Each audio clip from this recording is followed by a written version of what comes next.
नाशिकमधील पंचवटी हे प्रभू श्रीरामांच्या पदस्पर्शाने पावन झालेले एक अत्यंत महत्त्वाचे ऐतिहासिक धार्मिक स्थळ आहे आणि या व्हिडिओत हा संपूर्ण परिसर आपण बघणार आहोत।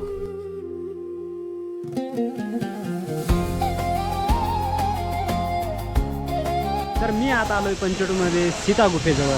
तर इकडे आहे सीता गुफा, ती तुम्हाला आपण एक्सप्लोर करून दाखवणार आहे। खूप आज गर्दी आहे, तुम्ही बघू शकता।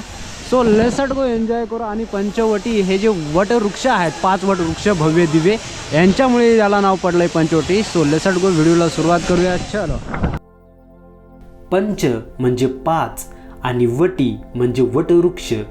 या परिसरातील 5 जुन्या वटवृक्षांमुळे या जागेला पंचवटी हे नाव मिळाले। हे महाकाय 5 वटवृक्ष आजही आपल्याला इथे बघायला मिळतात। सीता गुफा हे पंचवटी परिसरात काळाराम मंदिराच्या जवळ असलेले एक पौराणिक ठिकाण आहे। असे मानले जाते की वनवासात असताना याच गुफेतून रावणाने सीतेचे हरण केले होते। या गुफेत राम, सीता आणि लक्ष्मणाच्या मूर्ती असून 5 वटवृक्षांच्या मधून अरुंद पायऱ्यांनी खाली उतरून या ठिकाणी जाता येते, जे भाविकांसाठी श्रद्धेचे आणि आकर्षणाचे केंद्र आहे। तर मित्रांनो, तुम्ही इथं बघू शकता भयंकर अशी गर्दी आहे। आपण सीता गुफेमध्ये गेलो, आपल्याला काही व्हिडिओ शूट वगैरे करता आला नाही। गर्दी बघू शकता, एकदम सुपर डुपर खतरनाक अशी गर्दी। आता तुम्हाला मी घेऊन चाललोय आता मस्तपैकी काळाराम मंदिर एक्सप्लोर करायला। बघू आपण तिथं आपल्याला व्हिडिओ रेकॉर्डिंग करून देतात का। चलो लेट्स गो, एन्जॉय करू गोष्टांना, चला। तर मित्रांनो, आता आपण आहेत काळाराम मंदिराजवळ आणि हे आहे समोर काळाराम मंदिर। आपण तिकडे जाऊया। सीता गुफा इकडे होती, आपण एक्सप्लोर केली। मध्येच काही शूट करता नाही आला, आपण इकडे आता काळाराम मंदिराकडे जाऊया, चलो। पंचवटीत असलेले काळाराम मंदिर हे नागर शैलीत काळ्या पाषाणांपासून बनवलेले एक प्रसिद्ध मंदिर आहे।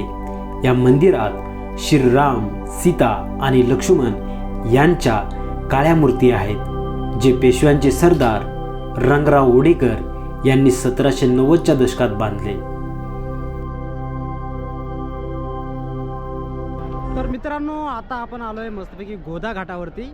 काळाराम मंदिर आहे तिथून जवळजवळ फक्त 1.5 ते 2 किलोमीटर अंतरावरती हे गोदा घाट आहे। आणि इथला व्ह्यू तुम्ही बघू शकता। इकडे आहे दुतोंड्या मारुती आणि इकडचा व्ह्यू बघा तुम्ही। इकडे हे लक्ष्मण कुंड आहे, तिकडे रामकुंड वगैरे आहे, मी तुम्हाला दाखवतो। रामकुंड, लक्ष्मण कुंड आणि सीताकुंड ही पवित्र स्थाने प्रामुख्याने गोदावरी नदीच्या पात्रात स्थित आहेत। नाशिकमधील दुतोंड्या मारुती हे रामकुंडाजवळ गोदावरी नदीच्या काठावर असलेले हनुमानाचे एक प्रसिद्ध आणि अद्वितीय शिल्प आहे, जे दोन्ही बाजूंना तोंड असल्यामुळे दुतोंड्या म्हणून ओळखले जाते आणि पावसाळ्यात गोदावरीच्या पुराची पातळी मोजण्यासाठी नैसर्गिक सूचक म्हणूनही वापरले जाते।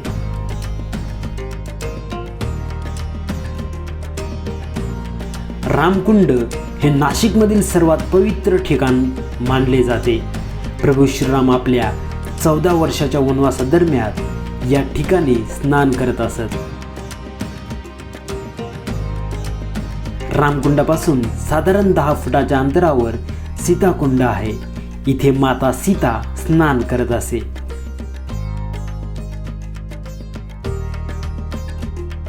हा मित्रांनो आहे गांधी तलाव, तुम्ही बघू शकता। आणि आता इथलं रिन्युएशन वगैरे काम चालू आहे, माती वगैरे काढते, दगड वगैरे काढून राहिलेत, तर पूर्ण त्याला आता आटवलेलं आहे, तुम्ही बघू शकता। हा गांधी तलाव।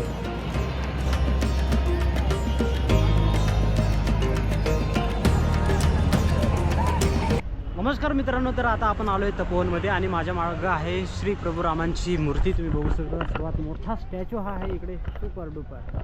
आणि आता आपण एक्सप्लोर करणार आहोत संपूर्ण तपोवन, चलो लेट्स गो, एन्जॉय करू बसून।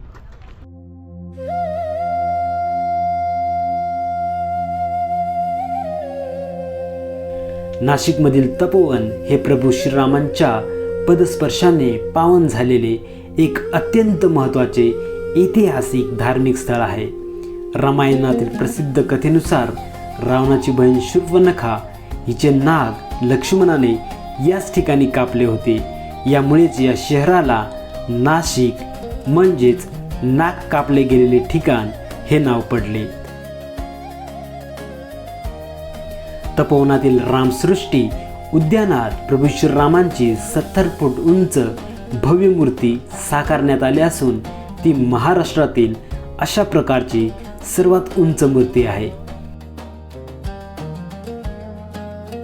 येथे लक्ष्मणाचे एक दुर्मिळ मंदिर असून त्यात लक्ष्मणाची ध्यानस्थ मूर्ती आणि शूर्पणखेचे नाक कापल्याच्या प्रसंगाचे शिल्प आहे. याच परिसरात सर्वधर्म मंदिर स्थित आहे. या मंदिरात श्रीरामाच्या जीवनातील विविध प्रसंगाचे दर्शन घडवणारा राम दरबार आहे. मित्रांनो, आता आपण चाललोय कपिला गोदावरी संगमकडे. So let's go. आणि इथपर्यंत व्हिडिओ बघितला असेल तर एक लाईक आणि शेअर करायला अजिबात विसरू नका. चला आता मी तुम्हाला दाखवतो कपिला गोदावरी संगम. आणि इकडं आहे बघ, हा जो रस्ता आहे समोरचा, हा आपल्याला घेऊन जाईल कपिला गोदावरी संगमकडे.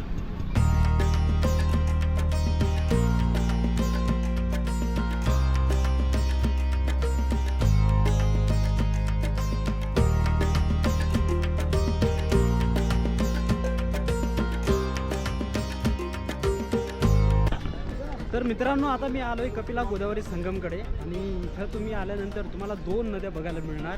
पहिली जी नदी आहे ती गोदावरी नदी. आता इकडं तुम्ही माझ्या पाठीमागे बघू शकता, ही जी आहे ही गोदावरी नदी आहे. आणि हिचा उगम त्र्यंबकेश्वरमध्ये झाला आहे आणि ती इकडनं वाहत येते. आणि ह्या साईडला आहे कपिला. गोदावरी आणि कपिला या 2 नद्यांचा पवित्र संगम याच परिसरात होतो. तर मित्रांनो, आता मी आहे कपिला गोदावरी संगम जिथं झाला आहे त्या ठिकाणी आहे. आणि हा तपोवनाचा एरिया आहे सर्व. आपण त्या साईड लावून एंट्री घेतो, तिकडनं आपण एंट्री वगैरे मारलेली आहे. इकडे ही आहे आपली गोदावरी नदी आणि गोदावरीच्या अपोजिट इकडे आहे ही कपिला नदी. तर 2 नद्यांचा संगम इथं झालेला आहे. तुम्ही बघू शकता, हीच ती जागा जिथं 2 नद्यांचा संगम झालेला आहे.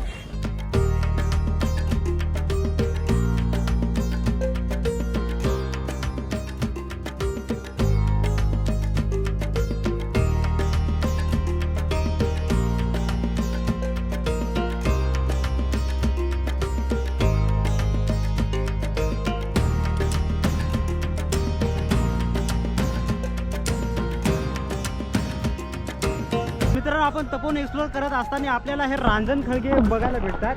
इकडे तुम्ही बघू शकता, हे आहेत रांजण खळगे. म्हणजे काय होतं, हे जे खळगे आहे त्याच्यामध्ये एक दगड जातो आणि गोल गोल फिरून पाण्याच्या प्रवाहासोबत त्याचा या प्रकारचा आकार होतो ह्या खडकाचा. आता एखाद्या वेळी काय होतं, इथं जेव्हा दगड येतो आणि जेव्हा पाणी याच्यामध्ये येतं आहे तेव्हा गोल गोल फिरून हे रांजण खळगे तयार होतात. तुम्हाला मी दाखवतो, इथं खूप प्रमाणामध्ये रांजण खळगे तयार झाले आहेत. तिकडे पण आहे, इकडे एकच नंबर खूपच मोठा असा आहे. आणि ह्या साईडला तुम्ही बघू शकता, खूप असे रांजण खळगे इथं तयार झालेले आहे. तर मित्रांनो, आज हा तुम्हाला तपोवनाचा व्हिडिओ कसा वाटला मला कमेंट करून सांगा. लाईक शेअर सबस्क्राईब करायला अजिबात विसरू नका. भेटूया अशा अमेझिंग व्हिडिओमध्ये. तोपर्यंत धन्यवाद. Tata bye. See you.